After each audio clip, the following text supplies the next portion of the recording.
Hey, Casper Stockham here, your coach for success. And just so you know where I stand, I have over 25 years of experience in the industry of network marketing. I have worked it full-time and part-time over the years. I'm currently full-time in my present company, and for the next few minutes, I want to share with you the good, bad, and the ugly when it comes to nutritional products. Now, in full confession, I have never been a big product guy. I've always been more interested in the marketing plan than the money. So for me, talking about this subject is a bit of a stretch. Now, I'm still big on marketing, but lately I have been approached with more and more new opportunities that have products that are really not good for anyone to consume, let alone sell to the public. And these products should be avoided at all costs.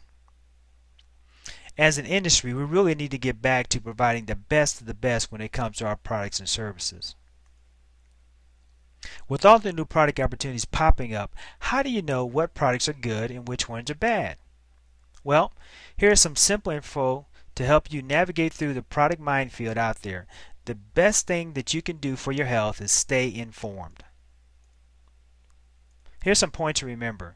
Remember to keep it simple and focus on just a few things: food, exercise, and water. And the best food to eat is food without labels, such as fruits, vegetables, nuts, berries, spices, etc. Now, we've been eating whole foods for thousands of years, thus our cells understand how to assimilate nutrients from Mother Nature. Our cells don't recognize man-made chemicals, so instead of assimilating them, our body stores them in fat cells, thinking it will figure out how to assimilate them later. Sometimes when people make a major shift to a raw whole food diet, they experience a rapid detox of toxic chemicals from the fat cells as the body tries to cleanse itself. And when it comes to sugar, it's important to understand complex long chain, which comes from unprocessed whole foods, versus short chain, which comes from processed sugars. And short chain sugars are assimilated fast, creating spikes in the glycemic index. A long chain are assimilated slowly, not creating those spikes. So part of our goal is to maintain our blood sugar level without the roller coaster spikes. We always want to avoid HFCS, or high fructose corn syrup. Anytime you see corn, if it doesn't state organic, then we know it's GMO, or genetically modified organisms, and should be avoided at all costs. That includes cornstarch, corn extracts, etc. Dextrose and aspartame. Anything that says the word diet as a processed food may use aspartame to eliminate sugar, as if that was a positive thing. Now, this may be controversial, but all dairy should be avoided, and for those who don't understand this, they should do their own research at www.notmilk.com. You also want to avoid hydrogenated oils and saturated fats. You also want to avoid all preservatives. The two primary preservatives are sodium benzoate and potassium sorbate. Many nutritional products, and this is kind of sad, but many nutritional products have these preservatives in them and should be avoided at all costs. Natural preservatives are salt and silver. If we look into our history, we see the use of salt on wounds and to cure and store meat, and silver dollars were placed in jugs of milk on the side of covered wagons to preserve them.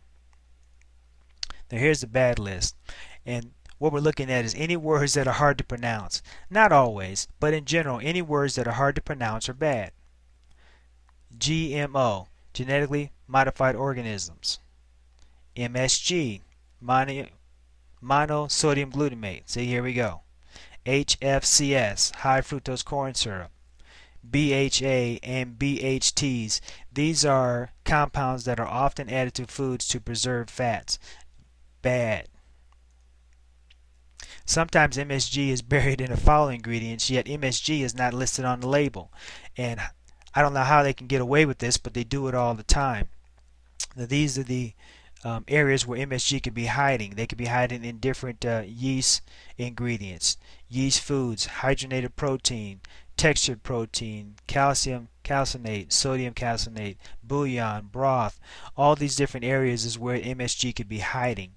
Okay, so you want to be careful of that. Now, shopping was easy when most foods came from farms. Now, factory-made foods have made chemical additives a significant part of our diet, and it's very sad. In general, it's best to avoid the following ingredients: sodium nitrate, saccharin, aspartame, caffeine, the list goes on and on. Okay, all these hard to pronounce ingredients.